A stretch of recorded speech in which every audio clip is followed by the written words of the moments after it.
Hi, everyone. Thanks so much for joining us here on the Daily Racing Forum YouTube. I'm Gino Buccola alongside Ashley Mailloux, and we have a big weekend coming up at Woodbine. It is King's Plate Saturday. Let's head on over there and take a look at the field for the King's Plate. Ashley, it's the 166th running of the King's Plate this year. This is the longest continuously run thoroughbred race in North America. The first leg of the OLG Canadian Triple Crown for 3-year-olds foaled in Canada. Pomp and circumstance, we think about the Kentucky Derby in the US for our 3-year-olds. They think about what was the Queen's Plate and now the King's Plate. And we have a big field lining up here and no real standout when it comes to the betting odds. And when you're looking at speed figures and form overall, thought a pretty competitive group. Very competitive group. And I think the big thing too is when you look at this race from a pace complexion, I do feel like some years there's a standout in terms of a pace setter, or there's a standout closer who just has a, crazy turn of foot. I feel like this is a pretty evenly bunched group in Yeah. terms of the running styles. I think there's a couple horses that want to be forward, a couple that would like to be sitting from off of it, and then a couple of very deep closers. So I think it's an interesting group. You get to see a lot of American riders come up. This has been something, especially in the last couple of years, I think is more in the spotlight of who will be up there. And it's a big field. It's not necessarily as big as, say, 2023 when there were 17, but this is a very sizable field for this race. And you will see down towards the inside, Pietro and David Moran, the first father-son combo to ride against each other in the King's Plate. They are in post 1 and 2, too. So they're right down there next to each other. What a cool story that is for those two who will be riding against each other. Let's take a look at the Timeform US pace projector, Ashley, and see how they think this thing sets up. Manetti draws the inside. Wouldn't be shocking to see that one try to hold position. Scorching has been pretty much forwardly placed, either on the lead or sitting close to it most of his starts. So you'd imagine that's where he wants to be. And you have a lot of these other horses who can press, can sit close, like No Time was forward most recently. Tom's Magic doesn't want to be too far out of it. And then Ashley, your Archer, way to the outside, wants to sit pretty close too. Yeah, and this kind of time formulas pace production is exactly what I'm talking about. Yeah. You have four bands. You really have a really evenly matched group in terms of running styles, because typically you see the chicklets and they gravitate, right? You have a little cluster, then you have a distance, and then maybe like this is exactly how I think this is going to be. Tears, It's kind of right? it's a really wild setup that I think you can see that on paper, and then I think it does align with this. And maybe you don't necessarily agree with who's in the second sort of tier or the third tier, but on paper, this is exactly what this race looks like. You're going to have horses that are kind of, I don't know, 2 or 3 deep in each kind of flight, and we'll see how it ends up playing out. It's going to be a fun one to go through. Right now, let's meet the field for the King's Plate. Race number 9 on Saturday at Woodbine. $1.25 million up for grabs for these 3-year-olds foaled in Canada. We start with Manetti, who was most recently the winner of the Grade 3 Marine. This is a horse who has 4 wins, 3 races not really close. So I wonder when we watch him, Ashley, which version of Manetti shows up, because that Marine effort is really solid. You go a couple races back in the Woodstock when winning and earning an 86 buyer, very good, and even showed that he could stretch out to 1.16 last time out when the bulk of his work was sprinting. So has to take another step forward to go the 1.25, but he's a really tricky read for me because you get some great races and then other times when he hasn't really shown up. Yeah, it's tough. I mean, obviously the dirt race and the Jerome draw a line through it, but he still has a pair that you're not sure about. The Queenston, he didn't go off favored there. I understand that Leo Salas was aboard and lost an iron at the break as the run line. And obviously you can see he's towards the back of the pack. That's not where he wants to be. I do think that probably hindered his performance some, but then I thought he was flat in the stretch. And, looking at kind of where he was ranked at that point, you would have wanted to see more. Then you see him in the Marine. He finally gets to go 2 turns up at Woodbine on the Tapeta, and he runs very well. He got the trip that he needs. He needs to be close to it. They didn't go all that fast. I thought it was a good performance. He was able to beat Scorching, who he has to face again. I think if you have liked Manetti and you're willing to kind of continue to use him, you're going to get value now, which is something that you weren't necessarily getting in the past. Yeah, when you look at the speed figures too of this field, it's not like there's anyone that's really overwhelming. No Times towards the top, and then you have everybody else, which is a middle of 80s at their highest, like into the high 70s. So Right. there's that range where everybody kind of feels like they're kept in the race and they're not really far out of it. We move to William T. Ashley. He was knocking on the door in his first 3 races, and boy, did he put it all together in race number 4 on July the 13th. He ends up winning by 6. He earns a career best speed figure that day. He was traveling well behind horses. He split horses, and then he just poured it on in the stretch. Yeah, and I think you can forgive his prior effort. They crawled. He can't close when you're going 49 No. and then 113 and 1. And they almost won a second faster to the 3/4, right? So that helped him a bit. Commanding performance, really liked the way that he won. I don't think the distance is necessarily going to be his issue, but it's always a tall task when you're a maiden special weight winner or a maiden winner of any sorts and you have to jump up to this level. Obviously, he'll be a big price in here. Next up is the number 3 Notorious Gangster, who was the runner-up in the plate trial. He broke out. He was slow. He was last of 9. He was about 8 lengths off, and he was in the 2-path. He was in between horses all the way up. Didn't really have anywhere to go. He moved with Sedbury's Ghost, who got to kind of move early, and he was inside of him. You know, he had one of those tricky kind of trips. He's absolutely a player in here. He's one of like 7 horses that I had on my radar as like win candidates. And I know you like this horse a little bit at 9-2. Yeah, tough to get to a top 4 when I agree with you. I think I would probably say 5 or 6 that I'm really strong on. And he, for me, is towards the top, if not the top. We'll spoil that later. I think Notorious Gangster runs well even when he's not supposed to. This was not an easy trip for him. It wasn't horribly difficult, but he had to work it out. And you mentioned Sudbury's Ghost ends up winning this, had the jump on him throughout, right? And part of that is just the style of Notorious Gangster. He's going to roll from off of it. I don't think he needs to be last. Time form doesn't have him last. I think he's 4th from last in that 4th tier. It's probably where he's going to be. But, you know, we've seen him at least 2 starts back in the Queenston. He had the ability to just be a little bit closer to it, and that was going 7 ace. And then he wins. So I think it comes down to trip. I thought he's a horse that obviously the distance, if there's a worry, I don't think there should be based on his 2 efforts at a mile and an 1/8. He's been tremendous. And I really have to say that I think Fraser Abley fits him like a glove. He's been aboard every step of the way, even when he had the weight allowance as an apprentice. He doesn't have that anymore.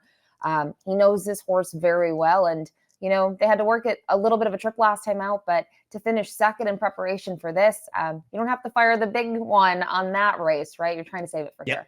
And you're trying to get primed for this race in a trainer, Josie Carroll, who knows how to do that. 3 previous plate wins. So it's just like the Derby when you have these big fields and a lot of pointing horses to a specific race. That's a whole different type of training horses than just having horses ready to rock week in, week out. She absolutely knows how to get horses ready for the big day. We move next to Scorching, and you have to imagine this is going to be one of those horses in that top tier or pretty close to the front end. Ashley, that's where he's done his best races. In the Marine, 2 starts back, he was 2nd. He was 3rd in the plate trial. He won a stakes race last year. And while he hasn't won all of the big ones, he's been remarkably consistent. And you sort of know what you're going to get from him. He's probably going to put himself in the race early. He's super honest. He led, got checked, then he got crossed over on in the play trial most recently. It wasn't the easiest trip. And he just couldn't go on with the top 2 who came from off the pace. But he's at least a horse who's in the bottom of your exotics if you're playing tries and supers, because you feel like he's going to be in the mix and possibly hang around for a share. Absolutely. And I think Time Form has him sort of in the first tier, the first flight of horses. He's going to be forward. That's his running style, with the exception of his debut going 5.5. They might have just gone too quick for him in that race. He's an interesting read. I think his return to the races was a little delayed. I remember over the winter, he went up down to Belmont. They were gearing for races there. It didn't pan out, right? So had to regroup. We saw him just twice now. Both of his efforts good. I kind of like, at least in the Marine, he rates a little bit. He isn't as forward, and he comes up second best behind Manzetti. Prior to that, though, I mean, you know, he can be forward again. We saw it last time out. We saw it in the Cup and Saucer. He's just a tactical horse that I think, from at least a pace perspective, you have to kind of figure out where you think he's going to be early, which should be towards the front. And if you think he can stay around, which you mentioned, Gino, there's a good chance he can get a piece. Yeah. Moving to Mythical Man, who's going to make his first start against these Ontario breds. We've seen his races at Saratoga, Belmont, Gulfstream against Open Company. So he's been facing better throughout. He's just a little light on speed figures in here, Ashley, and he's going to be making his first start on the synthetic. Second start off the 7-month break, so that could be a positive. He looked like he needed the race in the Manila last time, just backed up. And in reading in some of the notes from trainer Danny Gargan, he was one of those horses who I think got impacted by some of the issues at Saratoga where they weren't able to ship out. It looked like he was going to try to run a few different spots and wasn't actually able to do so. So I think he got backed up a little bit in his preparation for this. And in a big field where it's competitive, I want horses who might have been coming into this kind of firing on all cylinders, and maybe the plan was kept along the way. Yeah, it's tough to assess him even from a pedigree perspective. Mayor was 0 for 3, actually trained by Kevin Attard, only has one sibling that hasn't done much on the racetrack. And then you mentioned him. He's a little light on the speed figures. I think the interesting thing to look at from his races, 2-year-old races, 1 3-year-old race, which would have been the grade 3, never run with Lasix. He's going to run for Lasix for the first time. I just think it's a key thing to kind of point out. Sometimes we see horses, they're able to improve, right, depending on what they've been doing. I draw a line through the Manila. I just think it was too tough a competition. He chased the pace and he faded in there. It's tough for me then to assess him with his previous figures, like you talked about, Gino, and the fact that really the race that I have to go back to is all the way back in December. We move to Faber, who wins first time out of the box on the turf, but 0 for the last 8 since. Most recently, kind of a grinding 4th place finish in July at Woodbine, going 1 mile and a 16th. The main problem that I have with him, Ashley, in a field like this, he just doesn't seem like he has much early speed. And so I could see him being a horse kind of getting beat to spots, maybe having to be wide, just not having the kind of tactical speed in a big field to be able to be push button and maybe make multiple moves if need be. What do you think about Faber in here?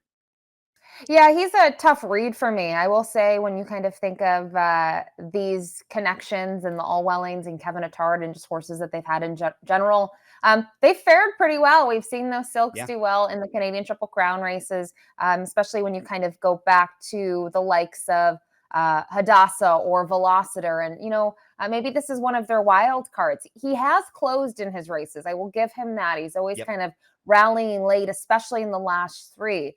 I just don't know how to assess him here. Even when you go back to his 2-year-old campaign, he had a little bit of a late start and he wasn't necessarily keeping up with these horses. That's not to say he's not a better horse now. He gets an equipment change, but it's kind of, tough for me to assess him in this spot. Trainer Kevin Attard has won the plate a couple different times, 2022 and 2024. We move next to Runaway again. Ashley, this horse is the real wild card in the race because he has only run 1 time, but it was incredibly impressive. He had a brutal start. He was back to last of 8, maybe 6 or 7 lengths out of it there. He got stuck in between horses in a bad spot. He had to wait, and then he pushes through. He starts to move through traffic. He's all the way up to 5th. He's about 2 lengths off. He angles all the way around, and then he just opens up on the field at the top of the lane. When he gets towards the front, you're kind of waiting for him to get tired there because it's usually what happens when the horse has a bad start and then they have to move their way through the field. And he just hit another gear. So I don't know if he's quite ready for a big field like this and facing a lot of horses who are more seasoned than him. But visually, he showed us he has a ton of ability. He got a big figure. We talked about figures being soft for other horses are just not as good. He kind of jumps out as having one race. He gets an 83, and he had to go with the 2-turn test right off the bat. And yes, it was a turf race that moves to the Tapeta, but it's not like he did it in gate to wire fashion, Gino, right? He was at the back of the pack. And then to draw clear like that, it does make you kind of wonder what he faced in that event, but also at the same time, just regardless, pretty impressive performance. I don't know how to read him in here. He's working pretty solid, if you ask me, since then. I mean, a 59-2 breeze, 112-2 for 6 furlongs. Seems like that's kind of just a test to get him ready off 1 start to go 1.25 miles. I don't know. We'll see if you're thinking of these connections. Last year, a little bit of an upset in the Prince of Wales.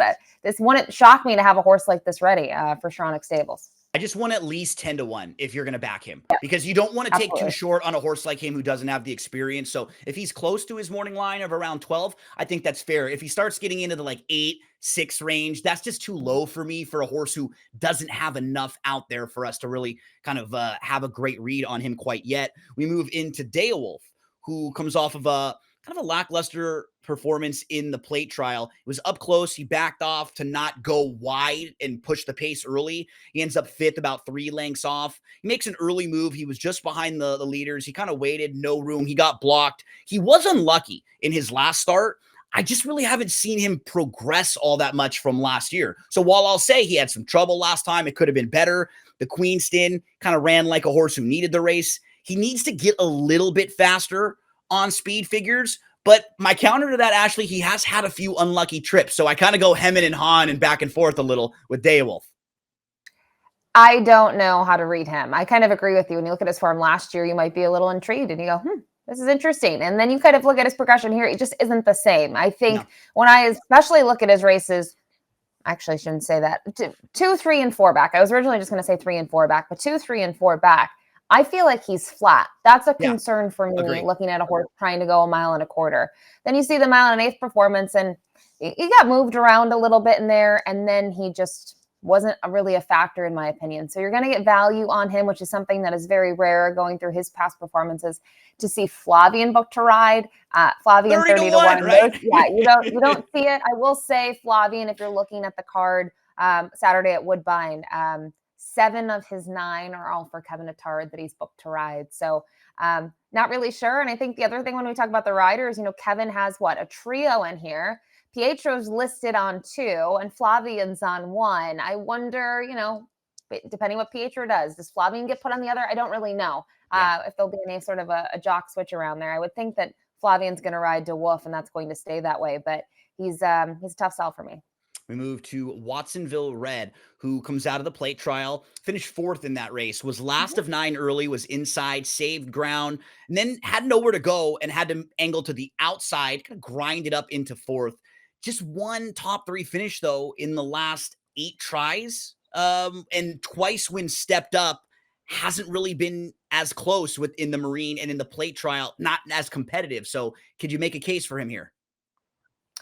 I don't hate his plate trial. I will say that. I thought his kind of late move was a little appealing in there when you kind of look at the others. And obviously Scorching was close to it. Sudbury Ghost, Notorious Gangster. He was kind of in between them at one point in the race, right? So I think he would still need to take a step forward. I know Leo Salas knows him very well. I thought his maiden score was good, a well-timed ride.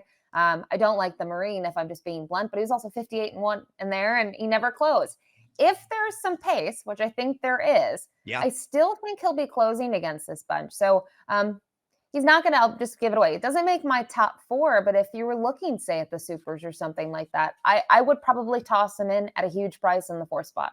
Agree. He feels like the type of horse who could be passing at least half the field in here. And with the right setup, even more than that. We continue along to No Time, who feels like one of the horses to beat in here. She just comes out of winning the Woodbine Oaks, but she's not a standout or a cinch in here by any means in a wide open, super competitive group. Spoke with trainer Mark Cassie about this filly a couple weeks ago. He said everything was great with her coming out of the Woodbine Oaks, pointing to this one. And you just want to feel like she'll be forwardly placed in here. She actually sat off the pace a little and made an early move last time out, but she's just moving in the right direction. She's coming off that 88 Beyer speed figure, and she's certainly one of the top tier horses in here. She is. I think in terms of trip, when we kind of go back to the Woodbine Oaks, I liked this performance. I liked the way that she's going to be commanding in the end.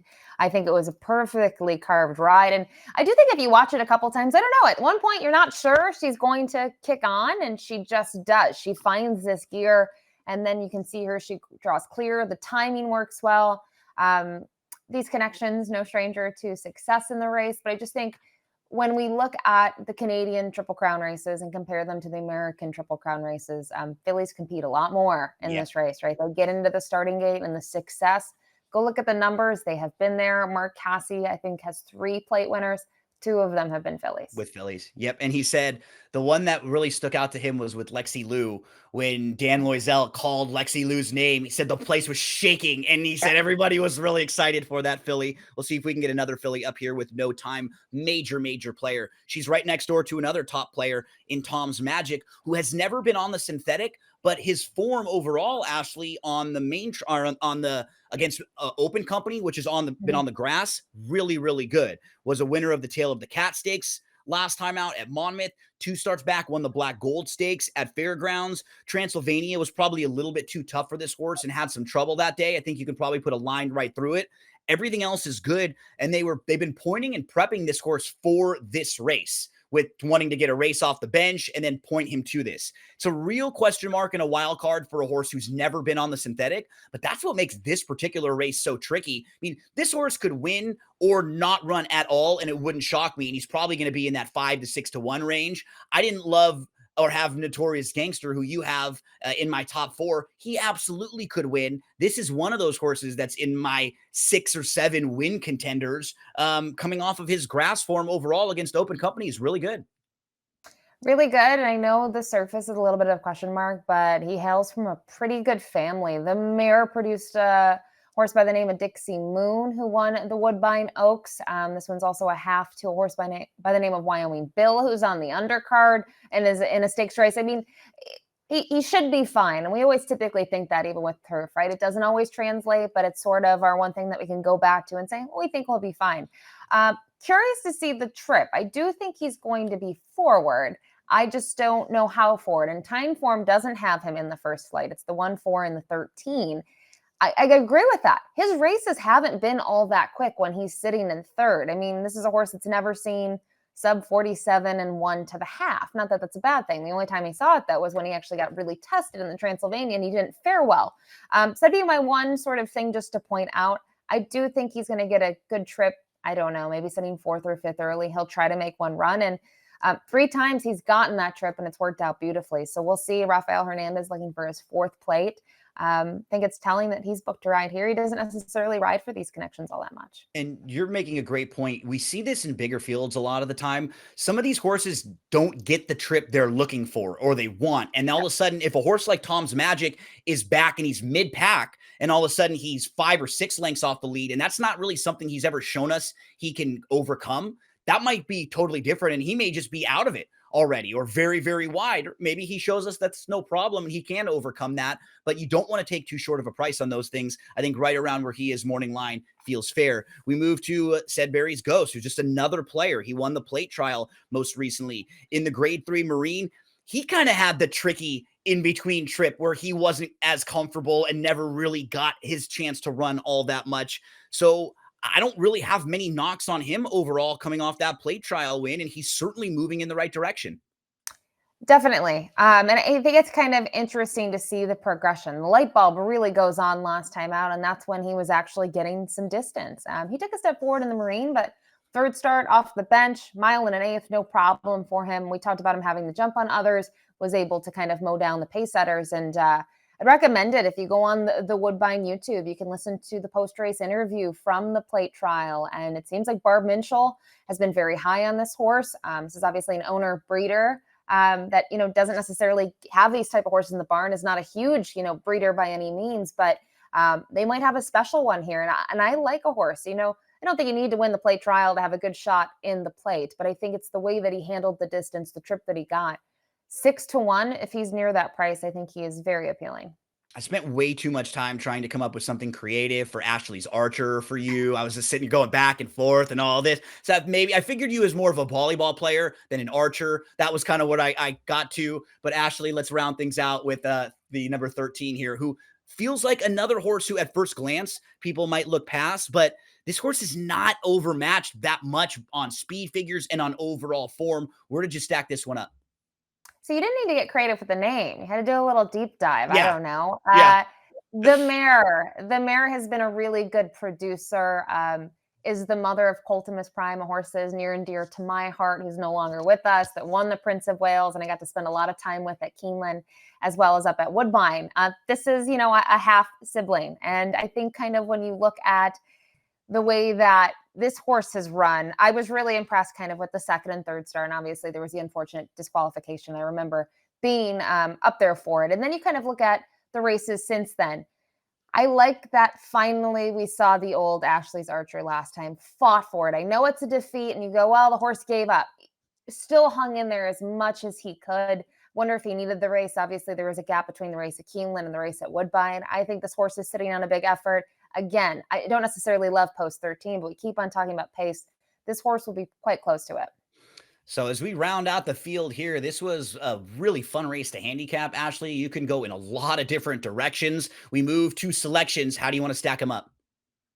I wish I had a top 6. That's what I'll Yeah. say. I showed my hand earlier. If anything I've talked about racing. If you know me and you follow Woodbine, I've been a really big fan of Notorious Gangster. I just kind of said it best. He's run well when he shouldn't have. I Yeah. am a little concerned about his running style. He's going to be closing from off of it, but I do think the pace setup in here, at least in my mind, is going to be quick or at least fast enough that it's going to give him an opportunity to close in the stretch. And I think he's sitting on a big race. But you can see this. We use a couple of the same horses and then horses that I don't use, but like in this race. Yeah, I could very easily have had 2 sets of top 4 selections in here because after mine, I mean, horses like Notorious Gangster weren't in the mix for me. Scorching wouldn't be a big shock for me either. I would not have a problem with Watsonville Red on the bottom of Exotics. And then Ashley's Archer, who you just mentioned. So I'll go 11, 7, 10, 12 and put Tom's Magic on top. Ashley, 3, 10, 12, 13. But for you, that's the important part. Whoever you play, however you play them, we wish you the best of luck in the King's Plate.